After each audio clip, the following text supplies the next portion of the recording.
All right, welcome to the State of Cannabis.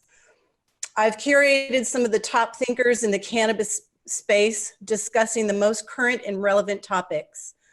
I value your time, and at the State of Cannabis, we bring you what you have to know, not what you could know. We would be here for weeks if we did that. I know that an 8-hour virtual conference is a lot to ask. You have a lot of distractions at home.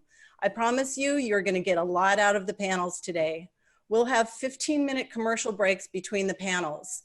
The chat will remain open during those times, and I encourage you to do most of your chatting then so that I can monitor your questions more easily. If you have an important question, put it in the Q&A section so that the speakers can see them. Please rename yourself to include your company, name, position, or industry sector so that we can structure our conversation to the audience. I appreciate your attendance and your attention. Let's get on with the show.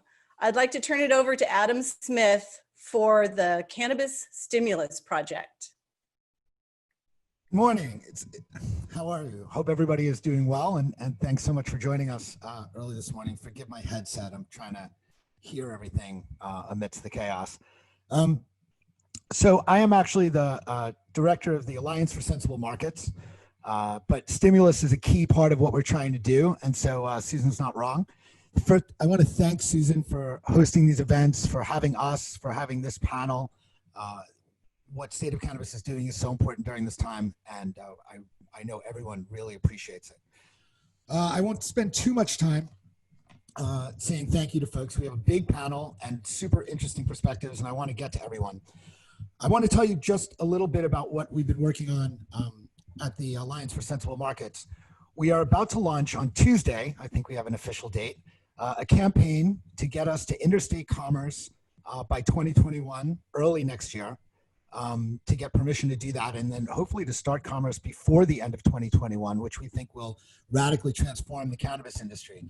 But it's not radical. It's really a matter of helping markets to function as markets function, right? Markets exist to move products efficiently from where they're best produced to where there's unmet demand. That's not radical. That's economics 101. And I believe that we are suffering in this industry from a failure to adhere to the laws of supply and demand. It turns out that the laws of prohibition are easily transversed, but the laws of supply and demand are ironclad. And the problems that we are having in the industry right now, to me, are structural. And I'll talk about that for a couple of minutes. The campaign focuses on getting the Department of Justice, hopefully under a new Attorney General, January 20th, 2021, to issue a new Cole-type memo that would reiterate the Department of Justice commitment not to spend resources to interfere with state legal cannabis industries, but also to include commerce under interstate agreement in that protection. That would do a lot. If in February we got the permission to move cannabis between producer and consumer states, we would see an explosion of growth, investment, expansion in producer states. In fact, most producers in the country, established producers, would see their valuations increase by multiples.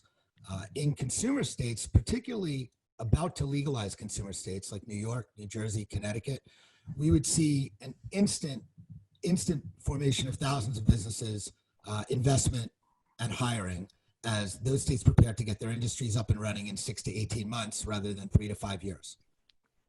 The campaign asked the governors of legal and legalizing states to stand with us in January to ask a new Department of Justice for that memo. And the argument to the governors is simply that in the middle of a recession, cannabis represents perhaps the largest untapped and most easily unlocked vehicle for economic stimulus in the private sector. Right, we have an industry that is already tens of billions of dollars, but is clearly crippled by the inability to feed supply chains in newly legalized states, and for producers in traditional producer states to access the markets that they have always accessed, and that have been the key to the success of the cannabis industry since long before regulation happened. In fact, the Pacific Northwest has traditionally produced somewhere around 85% of the domestically grown cannabis in the U.S. That hasn't changed much, as the illicit industry is still dwarfs the legal industry. But by legalizing in these states like New York, New Jersey, Connecticut, we are turning the economics upside down. We are suddenly mandating that all product must be grown and produced in the state.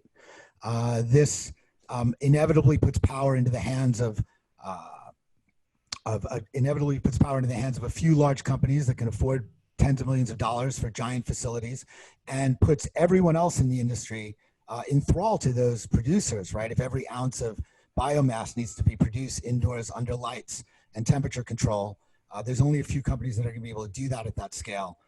And so everyone in the industry, whether they're buying their flower directly from them or from small producers, is going to be subservient at some level to those large producers. So we hope when we launch this campaign on Tuesday, we're going to start getting it out around the industry. There's a sign-on letter for the governors. It will be, don't go there yet because the site is live, but it's not finished.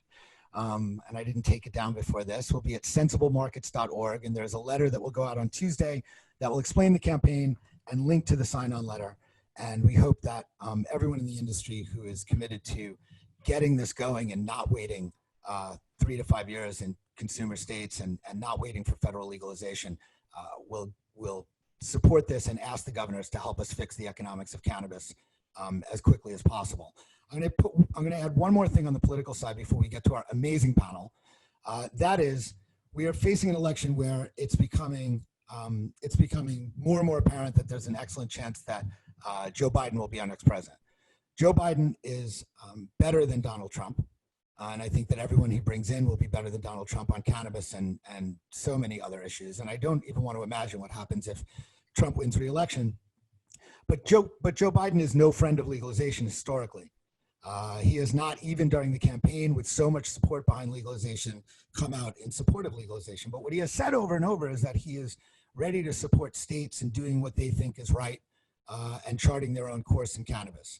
So this may very well be the sweet spot to ask the Biden administration through his Justice Department for the states to be allowed to get their industries functioning. And I believe that if we have multiple governors from producer and consumer states making that ask of a new Justice Department, there's an excellent chance that we will get a memo protecting the industry that will include interstate commerce. So that's enough for my preamble. I'm going to introduce our panel. I'm not going to spend too much time on introductions. You can read their bios. They're amazing people. But we have a big panel, and I talk a lot. So I am going to jump right into the questions. And the first person I want to ask is Tara Carver. Hello, Tara. Good morning. Hey, Adam. What's happening? Not too much. Thank you so much for being on this panel. Tara is the executive director of the Humboldt County Growers Alliance, and she is a dynamo and a force in organizing in Northern California among producers that are legal or trying to get legal or have been thinking about getting legal. And that represents a lot of cannabis. So Tara, Northern California and Southern Oregon, essentially from the Emerald City of Eugene, Oregon in the north, south down through California's legendary Emerald Triangle, of which Humboldt is a proud part, or what I like to call the Emerald Growing Region, which I know you love, has produced the vast majority of domestically grown cannabis for as long as anyone can remember. It's an industry that supported families, farms, and communities since long before the passage of Prop 215 and the legalization of medical cannabis. But legalization hasn't necessarily made life better or more profitable for thousands of farmers, families, and communities who've decided to go legit. What has been the biggest hurdle to a successful transition, and how might normalizing markets, essentially allowing the farmers of the Pacific Northwest to access once again the markets they've long depended upon, impact your members and the communities of Humboldt and the rest of the region? Well, thank you for that big question. I guess I'd go back in a little bit, and I just want to clarify the emerald piece of this puzzle, because I do this with you every time we talk, Adam, so might as well do it again today. The Emerald Triangle was coined the Emerald Triangle from the efforts of the War on Drugs, which was a war on people. And Trinity, Mendocino, and Humboldt County were ground zero for the militaristic approach that the federal government, state government, and local governments took to eradicate the hippies who were in opposition to their political views. So while we are the Emerald Triangle and we wear that badge proudly, I would say at this time we've definitely earned it. And we will continue to debate what the Emerald region is and where that is and where that goes. So moving on, I think the biggest hurdle for us has really been just the continuous change from medical to where we are today.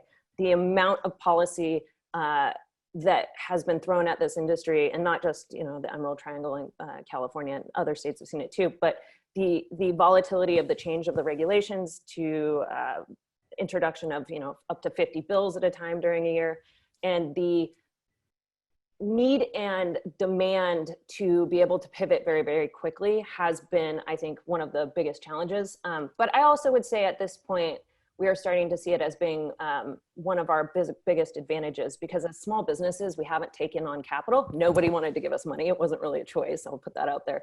But because of that, we've invested our life savings, and we've invested our entire, you know, everything we have into this. And so we have this unique need to ensure our survival, but also we're not tied down by having to answer to venture capitalists. So while it's been a challenge, I think we've risen to it. Humboldt County has the most cultivation licenses in the state, and we continue to produce the most cannabis. I will flag it as the best cannabis because that's my job. So yeah, that's what we got going on.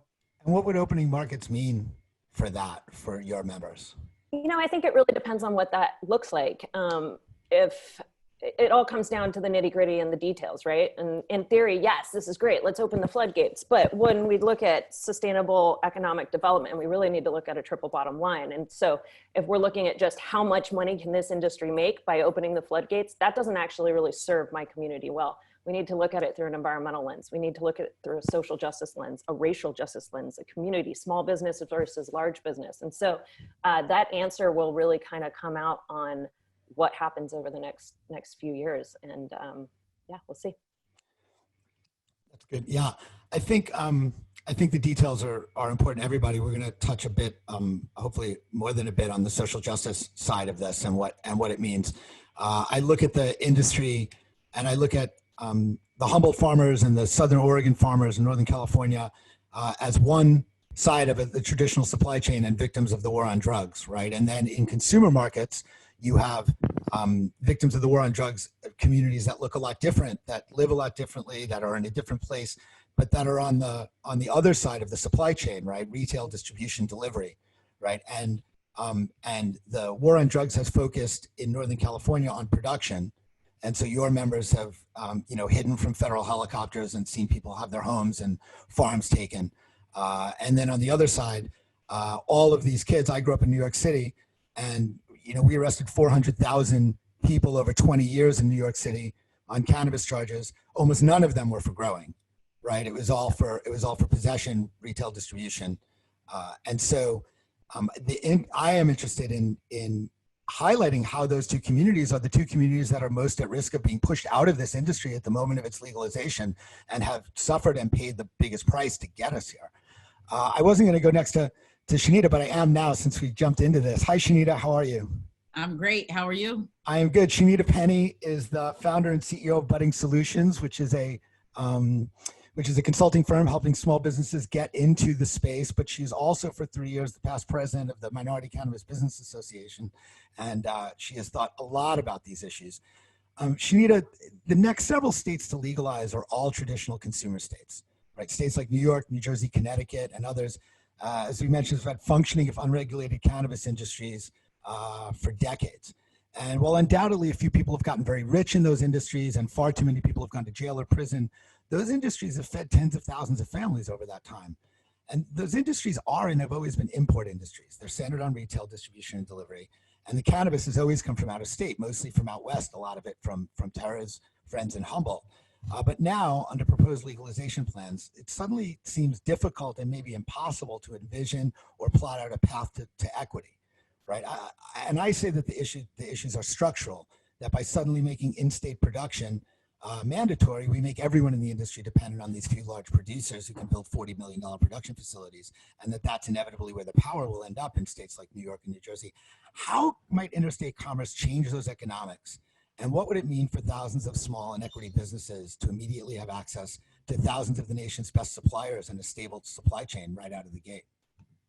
If I had to do it all over again, I would have been looking at the traditional legacy market as we legalized cannabis. There was no reason to require millions of dollars to start these businesses when we had infrastructure already set up. And what we found is that because the expertise really resided within this group of people, that venture capitalists and the folks that had the money and the connections to actually get licensed in this industry, because they came into it and really wanted to exploit the folks who had the experience, who knew how to cultivate, who actually understood the culture. And so we've lost, a decade now. And who knows if we're ever going to be able to transition that talent into what we've created as an industry. I think what's important for us is we look at states like New York and New Jersey, who already have their brain wrapped around the 800,000 people that truly could possibly qualify for a social equity program as it relates to business licensing. They're starting with, the notion of ensuring those folks have a place in the industry. And so I think it's important that as we look towards economic recovery, because that's everybody's, talking point, as we talk about accelerating legalization at this point, we have to make sure that we don't do the exact same thing again this go round and leave out the opportunity to not only do this better, but to make it an equitable recovery attempt for everyone. I think if we embrace interstate commerce, we have the ability to not only get these markets up and running more efficiently, but there's going to be an opportunity to embrace folks that haven't been so quick to jump on legalized cannabis. They haven't looked at this industry as an industry that could at least allow them to do what they've been doing, not only for their families, but for the communities. And so I think as we create these regulatory structures, we've got to make sure that the person who we've now asked to invest some amount of money, that they're able to sell a product, write off their business expenses, and run their business like they would, if it were anything else. Yeah, no, banking, tax reform, right? They're all part of the process of normalizing the economics of the industry, right? To give hurdles to cannabis that don't exist for any other industry has already proven problematic, right? And it impacts equity, but it impacts everyone. Hirsch Jain is the Director of Government Affairs, I believe is your title at Caliva, who I'm sure everybody knows. Hi, Hirsch, how are you? Hey, Adam, I'm great. Hey, Thanks so much for joining us on the panel. So Caliva is in cannabis terms a large company, right? And as far as I understand, you operate in a single state, right, in California, where licensing of retail has been slow. What are Caliva's thoughts about the future in terms of expanding out beyond California, and what would opening interstate commerce sooner than later mean to a company like Caliva? Yeah, because, and thanks for that, Adam. Obviously, as we all know, California is a very challenging environment. And so because of that, that's been enough for us to keep our hands full. So in truth, we really don't have many plans to expand outside of California, although if interstate commerce were possible, then obviously we would seek to reach those markets. So I think the most honest answer is we haven't really thought about it much because we didn't anticipate interstate commerce being an option in the near future. But I think for many of the reasons that you've pointed out, the fiscal challenges that states have had, cannabis being deemed essential, it will be an option in the future, and we'll have to think through how that aligns with our strategy. I mean, I'll say that my main interest in this is kind of independent of Caliva. It's basically what everyone has been talking about, which is like, how do you develop an industry that is more equitable, that leverages the core competencies of both producer and consumer states, that ensures that we're not setting up an industry that is environmentally destructive, that we have a proper wariness about, I think what we saw from the DOJ in the last week is illustrative of the impact that meddling federal agencies might have on a sector that they prove novel. So I don't know if that's a great answer to your question. I think we'll have to think through how this impacts us. But I just think as in terms, for all the reasons that you've articulated very well in the past, if we want to develop a good industry, these are issues we have to be thinking about. Yeah, one of the one of the expertise areas that we don't have on this panel is environmental, and the impact of producing, millions of pounds of biomass under lights and temperature control versus being able to produce it outdoors. I think Bo has used a statistic from one of his studies that it takes 23 times the energy to produce cannabis indoors as outdoors, right? And while there's certainly a place, and a big place for indoor cannabis in both the recreational and the medical market, it becomes environmentally irresponsible to suddenly mandate that all biomass must be grown indoors under lights. And I think that's a really important part of this, in addition to social justice and economic sustainability. Michael Wheeler. Hi, Michael. Good morning, Adam. How are you today? I am well. Thank you so much. Michael is a good friend, and Michael is Director of Public Policy, and I'm sure I'm going to mess up that title, at FloCanna. And he and I have been sort of working on this issue for the last year, particularly in California. So Oregon last year passed a bill that will allow the state to enter into agreements to regulate the interstate transport of cannabis as soon as the federal government either gives permission through statute or indicates tolerance through a Department of Justice memo or policy statement. And after we passed that in Oregon, we went down to California and started having these conversations and talking to both people in the industry and in politics. So, Michael, there's so much that needs to happen in California, and Tara touched on some of it, and the details are vital, and taxes and so forth. And with so much on your plate, is interstate commerce an either or question with all of those other needs, or is it a yes and question? And I have a follow-up, but I'll wait. I'll give you that first. Certainly. That's a softball, Adam. I mean, that's a yes and. It's so clear that we have myriad challenges in California, and I like to describe it to the layperson as, the regulations in California are the road that each company or entity's vehicle is traveling down to try and do business in the state, and it's full of potholes. It's practically a dirt road. There's a lot that needs to be changed in all of the companies that are working at change, and industry associations that are working at change are looking to try and address various parts of this challenge, of this rough road.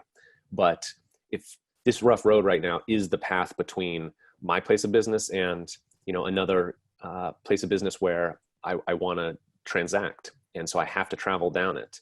So while I do want a smoother road, and I need a smoother road, I'm also very interested in that road going many other places beyond just the borders of California, so that I can do more business. And so it's absolutely a yes and. So you're heavily involved in the California politics, and I won't belabor that because I know it's been painful for you. But in dealing with Governor Newsom's office, what is your sense of the political uptake, right? If Oregon and New York were suddenly talking and they went to the Department of Justice to ask that they be allowed to transact business, what is your sense politically of what Governor, I know you are not in his office, but of what Governor Newsom's office might do, and what are the prospects for California joining on to something like that and calling on the DOJ to allow it? Right. So, I know that we've got a governor who likes to talk about his record as championing the Blue Ribbon Commission that led to Prop 64 and led to this legal market. There is some ownership there, and as such, there is ownership of the challenges that we all face as well. I see Governor Newsom as somebody who wants to be a leader, but is going to take, a democratic swell of voices such as ours and such as those who are watching this webinar to identify that leadership means doing the things that will help to expand and grow this market, and not just for the businesses that are here this moment, but also businesses that are interested in getting started, for equity businesses. Growth is necessary in order to spread the wealth around. Obviously, we have challenges, and I think that the market is somewhat fixed. No, fixed is the wrong word. Somewhat stuck with its disbursement of market share and value until there's growth. As growth emerges, then we can see a lot more diversity of the winners. And that's something that's important for Governor Newsom to understand and for him to support so that we can achieve those objectives. Is he hearing that message? Have people been delivering that message in California? I think those people have been delivering that message in California. And what is challenging, and the reason why interstate commerce is such a good idea, is that it's a Gordian knot to solve California regulatory challenges. And it will require effort across, right now, 3 different agencies to fix individual sets of regulations. And that's one of the reasons why the state is so stuck. And to be able to expand beyond the state borders and to open up to other states. Yes, there is some work and some challenge there. We've got to strike agreements with regulatory agencies across borders, and that's no joke. That's certainly a challenge. But the growth opportunity there to double a market size just by opening up to the northeastern states is so attractive and so much easier than trying to go city by city opening up new markets in California to create similar growth, that it's just a no-brainer. It has to be done. And I'm going to follow up one last time with you. I asked Tara this question, and she hit on something vitally important, that the devil is always in the details, right? You fix the structure and then the regulations start, and you have to get those right. But in your sense, Flo kind of has worked with a lot of farmers throughout Northern California, but you also have the perspective of a large company. What is your sense of what would happen to the economics of the Northern California industry if, say, the New York and New Jersey market opened up in the next 12 to 15 months? Right. That's a really good point. So I think there's a lot that would have to be seen. My sense is that the economics would improve. If you look at the average price per pounds that are being sold in the northeastern markets, and you look at what California's got in the regulated market, there's a pretty big delta, and that delta, to me, represents an opportunity for some normalizing of average prices. I think that would be super helpful, especially as we see, still a lot of tension between the unregulated market and the regulated market for growers in California, where there's much higher prices available in the unregulated market. And we need the regulated market prices to increase to help create a value proposition to get involved in this regulated market. So we may see more people trying to get legal, right, when they see an opportunity. That's my hope. Absolutely. So now that we're delving into the economics of this, I want to introduce Bo Whitney. He is the founder and CEO of Whitney Economics, and has done as much, I think, in this industry and written and studied as much in this industry as any economist in the country. Bo, what do you see as an economist as the economic impact of opening markets sooner than later in 2021, both for producer markets and consumer markets? Well, first of all, in the producer markets, you have more opportunity to tap into that legal market revenue stream. And by providing more legal opportunities without headaches, without regulatory headaches, then it addresses the illicit market as well. Now, one thing to note, it's arguable, but I could say that the brand of just the Humboldt brand alone is greater than the brand of the entire Napa Valley wineries. And so I don't understand why that there would be so much resistance to inhibiting the growth and development of that market. It just doesn't make sense. But we can talk about that later. In terms of opportunities in the consumer states, it's an easier time to market. You get more people, more jobs up and running quicker.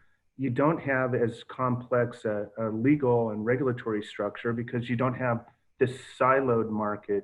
You can open it up. And it also moderates the prices.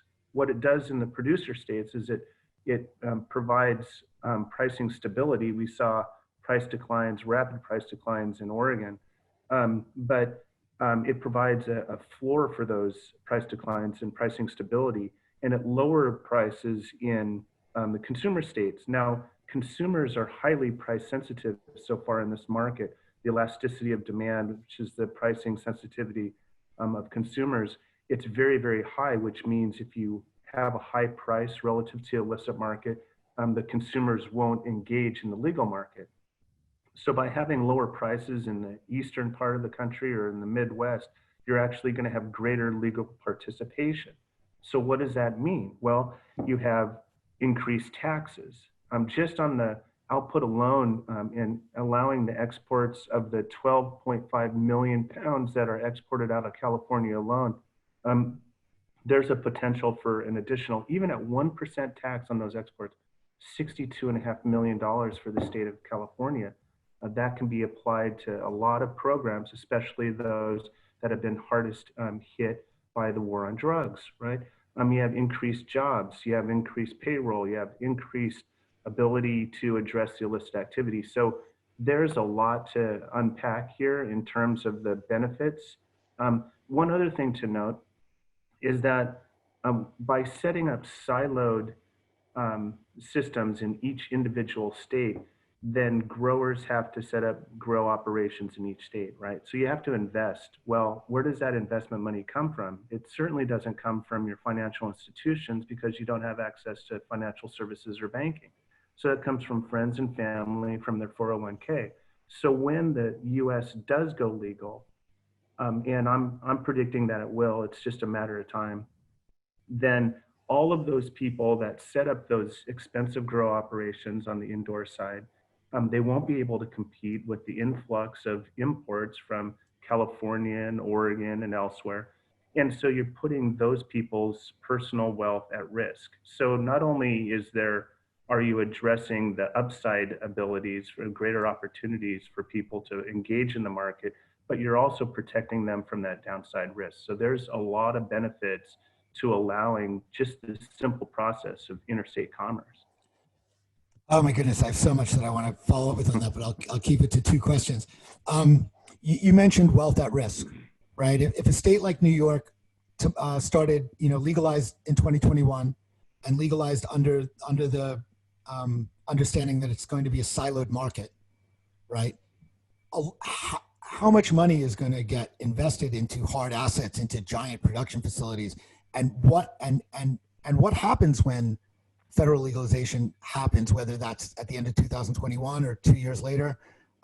What happens to all that capital, and does it make sense? Are we creating a bubble by doing that once the walls come down and they have to compete against cannabis grown out west? So what happens to that? I mean, they're not able to compete on a pricing basis, and especially on the producer side, and to a lesser extent on the processor side. So they're not able to compete, and so they essentially go out of business. I mean, they either have to adapt, get less revenue, less margin, and it could just wipe them out entirely. Now, it takes literally millions of dollars to set up these operations, and so for each entity that is displaced through full federal legalization, then it's millions of dollars for each entity that goes out of business as a result. So why set people up for failure when you can set them up for success by not even mandating having these grow operations, or by having fewer grow operations, right? There's always going to be a market for some craft cannabis growing. It's always going to be there, but just not to the extent that the regulators are mandating in these siloed states. So really what you're doing is you're saying, which I agree with wholeheartedly, is that there's a market for craft, small production locally. What you're really doing is undercutting the argument or exposing the economics for large scale operations, right? That are going to try to create huge amounts of biomass in those environments that are much more expensive to grow. The other thing I wanted to follow up really quickly is what I hear a lot from consumer states is that why would governors of consumer states want to do this? because they're going to lose jobs from mass production, right? And what is your sense of the jobs lost from those, few large mass production facilities versus the jobs that would be created by getting an industry up and running quickly and having these businesses be sort of freed of the shackles of in-state production? Is it a job creator or a job killer? Oh no, it's a job creator, and you get people, especially during this COVID period, you get people back working sooner, right? Because you can establish these markets, deploy them. It's much less complex to have to regulate a distribution and a retail system than a distribution processing. You've got departments of ag, you got all these regulatory bodies engaged in that. It's a lot easier just to do it at the distribution and retail level. So, why fight what's going on anyway in the market? With 12.5 million pounds being exported out of California anyway, with the Eastern Seaboard being the main destination, New York is one of the largest importing states in the country. Why fight that? Embrace it, get those people to work, and get them back to work and less impacted by the COVID-19. This totally makes sense. Shanita, you advise small businesses, right? And folks who want to come into the industry, folks who are already in the industry. How would your advice change to someone who says, I want to set up retail or I want to set up a delivery system, if they are dependent upon in-state production versus if they can immediately access supply chains and cannabis, the best cannabis in the world from Humboldt? Either one of those clients are going to be advised to first start with like your relationship building. And, we're going to identify the producer partner in state or out of state that aligns with the company's goals and delivers value to us, and that we can be mutually beneficial as we grow in this industry. The reality is that for folks that want to get in, we have to deal with whatever parameters are here today. And so what I challenge folks to do is understand that, to Michael's point earlier, we're chugging along on this dirt road filled with potholes. And as we move along, it's up to us to fill some of those potholes and help smooth things out. And so, whatever the situation is going to be in New York, I want to see as many people get involved. I think that as it relates to small businesses, especially delivery in New York, it is the thing. It already exists. There are a ton of people there doing it well. Those are the folks I want to work with. I don't want to have to go through Cannabis 101 and convince somebody that they're, cut out for this industry. I want the folks that have been, used to dealing with the fluctuations that come with the historical industry that they were in, right? As a consumer, even before I'm advising a client, I've been that person that's like, yep, I'm going to wait. I won't have any cannabis this week because I'm waiting. And I know when it gets here, it's going to be everything I wanted it to be. So again, it is just important to understand that whether we are doing this with producers in state, in New York or New Jersey, we're going to lean on medical companies that have equity in mind, that are advocating for opportunities for others, not just themselves in the states that they operate. But yeah, the legacy market is who I would like to work with, especially in states like New York. Yeah. Hey, Adam, can I add on to that a little bit? So, I advise a lot of companies on their business plans and their development, their access to markets and all this. And a lot of the struggles that these companies, either in the higher THC cannabis industry or the industrial hemp industry, they're having to create the demand while they're creating the supply. And so why not just tap into the groups that already have the demand already established? They already have the distribution channels. They have all of the customer base. And so, once again, it takes less effort to tap into those channels that already exist, and it's less expensive and it's easier to regulate, right, than it would to invest in somebody that has to do all that from scratch.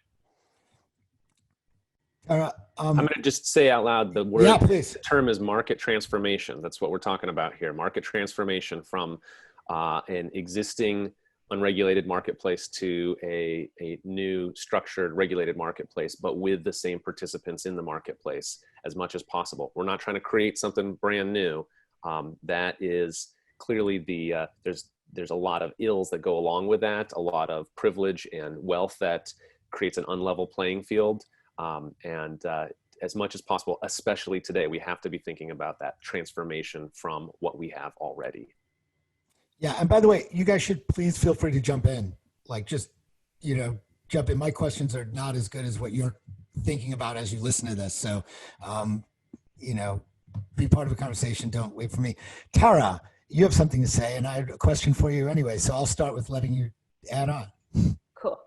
Yeah, I think this feels great, and it's all wonderful, and we all can agree, I think, and we are, that moving the traditional and the market into the new legal market is the best way. But the reality is there's a lot of money and a lot of influence that is actually pushing back on that, and has been since legalization happened. And so I think we also can, while we can agree, we also need to strategize together on how we balance those arguments out. I mean, I've watched just in Sacramento, the amount of money flow into political offices that have changed laws overnight. Like, it's going to take all of us actually working together and moving forward as a single voice as it relates to onboarding the traditional market, because we're dealing with a pretty big wall of money, honestly, that a lot of our traditional market folks just don't have. So I just want to put that out there, that it feels good to talk about it, but we got to do it too. Right. And so, I mean, I come out of the movement, right? My background is in drug policy reform. And I like you. That's why you like me. And so thanks. You just totally threw me, Tara. I know. Tara's never publicly said she liked me. And so, while I am sort of wearing an industry hat here, trying to help fix the economics of the industry, my core goal is to end prohibition with integrity, right? And that means equity. That means environmental sustainability. I feel like if cannabis gets corporatized and is a drag on the environment, and is disincluding the folks who built this industry and suffered for this industry, then we are not ending prohibition with integrity, and we're not honoring the plant. Right? The plant should be about opportunity and bringing people together, adding value to people's lives, and helping the earth. And if we are setting up an industry that runs counter to that, then we're doing it wrong, right? And so it's clear we need to work together to make this happen. Tara, I did have a question. There's something you say all the time, which I love, which is, we want our friends in New York and New Jersey back, right? And you've seen the traditional market operate in Humboldt in Northern California for years and years and years. How important were those markets to the communities and the economics of Northern California? It's a great question, and it's a really interesting one that I think will be studied for a long time as we move past this and into better times, hopefully. Just from my personal experience, like, you never really knew where it was going, but you always knew it was going somewhere else. And so we would sit around in trim circles and just literally like trim a bud and be like, and this is going to New York, and it's going to a person who's going to finish their book, or it's going to a doctor who's got a stressful day the next day. And we would like imagine and fantasize about really who our end consumer was, having no ability to ever market ourselves, follow that gram of weed, that pound of weed, blah, blah, blah, blah. And so, so while we knew where our markets were roughly, I think one of the coolest things about legalization is that we do now actually get to have a conversation with our consumer and our downstream partners and actually get to meet each other for the first time. We're seeing that in California. We are even seeing it within our own community. I mean, I just in the last 6 years have met people who are, 3 hills over, another watershed away, who I've never met before, but we've been doing business for decades. And so the nature of prohibition is secrecy, and it has brought out the best in people, but it's also brought out the worst in people. And so moving forward, I'm really excited to meet our downstream partners, to meet our consumers, to tell our story. It's going to be fascinating, and I think it's really special, and it's one of those unique pieces of this puzzle. And that is why, Mr. Smith, that folks who come into this industry, they can never duplicate, replicate, or take away our history. and they will not be able to compete with us in the market as it relates to our history and when we do actually engage with each other. So yes, I love our friends back in New York, and honestly, I'd like to meet them. Jane, I have not forgotten about you. I'm sorry, it's a big panel, and I'm sort of fascinated by what everyone's saying. Caliva is maybe not unique in the industry, but is very out front about the vibe of your company, right? And what it means and why you are doing what you're doing, and how important the environment is and how important everyone who touches the plant is. That's not the case for every large, producer or every large cannabis company in California or anywhere. But it's also, like I said, it's not unique. What is your sense of the broader vibe among companies at Caliva's level for doing this right? I mean, do you think that there's, that it's all kill or be killed, or do you think that there's a community within even the larger companies that really wants to do this with integrity? Or is it just Caliva? Well, I wouldn't give ourselves too much credit. I think we have a lot of work to do ourselves. So, I mean, the first thing about, I guess, the vibe of the company, we're probably not unique in feeling this way, but, we really believe tremendously in the power of the cannabis plant, right? We have energy healing sessions, every week, right, with the plant. And so I would say that's the ethos that undergirds the company. In terms of what we want to do, one effort that we're really thinking about right now is how we sort of expand and diversify retail license ownership across California, right? There's only 700 storefront licenses in California, even though it has the capacity for 3,000. And right now, I think we're at an opportune moment where many cities will start licensing cannabis businesses for the first time. So something that we're hoping to sort of announce in the near future is us devoting our company resources towards allowing more municipalities to open up licenses, even ones in which we don't sort of have an interest in, to ensure they're passing ordinances that lend themselves to diversity. So that's kind of what we're focused on as a company. I think we, like many operators of our size, have a lot of work to do, right, to improve the industry, to diversify it and ensure that it has more equity. So I would say that we don't really stand out from the pack. I think we all have a lot of work to do. A couple of quick comments that I'll make. One, in response to what Tara was saying earlier about how you combat big money. I mean, it seems to me that the most powerful argument, like all of these governors want economic stimulus now, and cannabis legalization efforts have been, encumbered by delays everywhere, right? California is the greatest example of a market that has failed to reach its potential 2.5 years afterwards because of those delays. So it strikes me that one of the most powerful arguments that can be made is that, you need economic stimulus now, not 2 years from now. And this is the best way to realize it. The final thing that I'll say is, a lot of our conversation today has centered around equity. And I think there are a lot of lessons, at least from California, about how equity efforts haven't realized their full potential. And I think this could be a good argument for interstate commerce. The first is, the time lags or the delays, right, that has devastated equity efforts across California. I think that's relevant to this argument. Another one is equity efforts have been centered on capital intensive elements of the supply chain thus far, which again has been devastated and has in fact bankrupted tons of people. And the third thing that Shanita mentioned earlier that I was thinking about is, I think she mentioned there are tens of thousands of people that might be eligible for equity programs. And yet now they've been centered on 100 or 200 people. And so it'll be interesting to think about equity efforts that are far more broad-based and don't just focus on one element of the supply chain and getting, one person the ability to own it. I think a broader based effort could be more impactful. So a lot of thoughts there, sorry. But No, that's great. It's hard to get to everybody, and I want to hear what you guys are thinking, because you guys are an amazing group of people with a lot to say that people need to hear. I'm going to throw something out.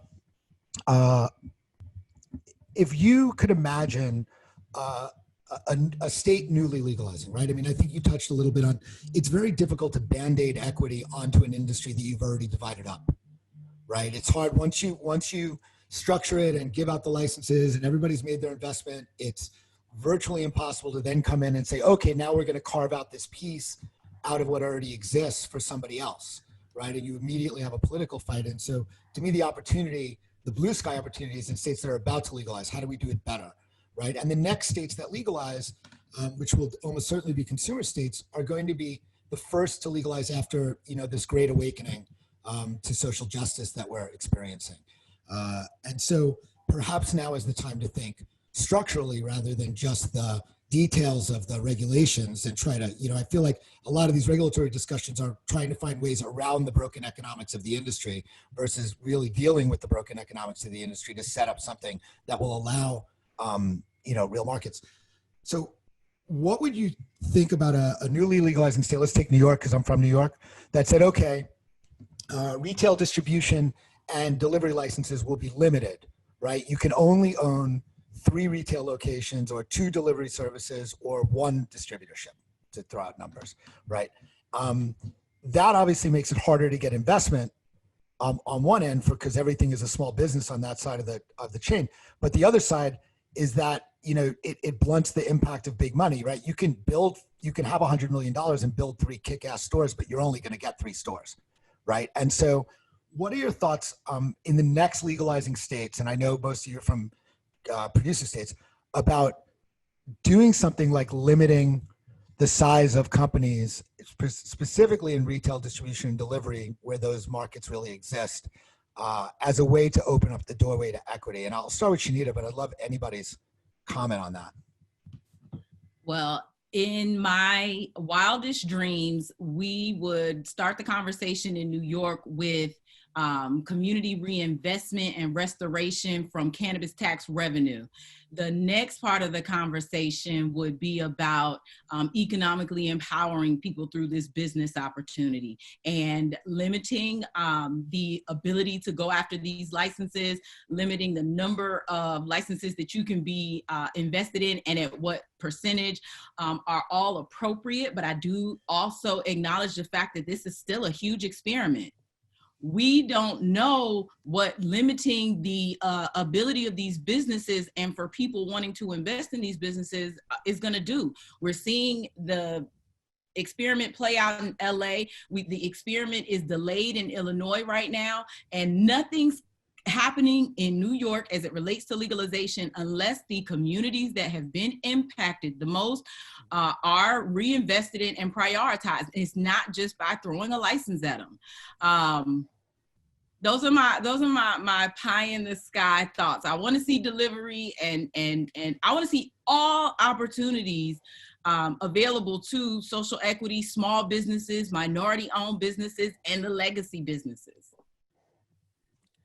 Tara.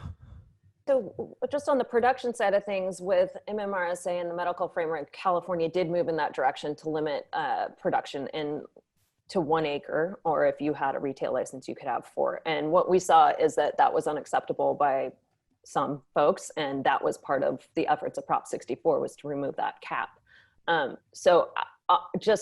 think the intent is really good, but you got to make sure that you have your language ironclad and that there isn't a loophole that those who want to dismantle that effort can do so. So that's my warning flag. Move carefully. Move carefully. Just to tag on to what Tara said, I think that those are wise words because that's exactly what we saw here in California. I don't know that this is the perfect solution, but I'm a little more inclined to go with an economic thumb on the scale, say, a different tax rate as an equity business than limits in size, just to help to direct business through equity businesses moreover. Now, obviously there's been challenges with equity and name only businesses. That's its own thing that would need to be solved, but that aside, I would tend to prefer the economic angle rather than the heavy regulatory angle of you only get 1 or 3 or whatever the number is. Right, and this is really goes back to the devil's in the details of how you do it on the regulatory side, right?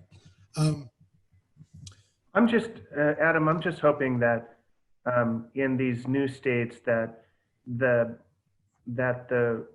licensure reflects the makeup of the community. I mean, you've got folks that would really like to start a business up in their own neighborhood. And so if you enable a process that can do that through incentives or what have you, then it puts more money, keeps the money in the neighborhoods, right? And in the communities. And I think that's overall will be extremely beneficial and it's self-sustaining. And there's a lot to that where It's supported by the community. It's a community-based small business. I mean, those are, that's what it's all about right now. And that's what it's always been too. That's the traditional market. I think another thing we have to consider is that, right, you bring a cannabis dispensary into a community, that business owner, unless they are committed to spending that money, all of their, suppliers and vendors also being of that community, the opportunity for this money to be made in our community and then taken out of the community is also there. So we have to regulate with that thought in mind, because again, it's great to have these businesses in our community, but we also want folks from these communities to go out to the Fifth Avenues of the world and to, whatever main location is in your city or your state, and be able to make money in that community, bring it back to your home community. Because again, unless we truly empower these communities economically, they will continue to be the financial burden that they are on our systems.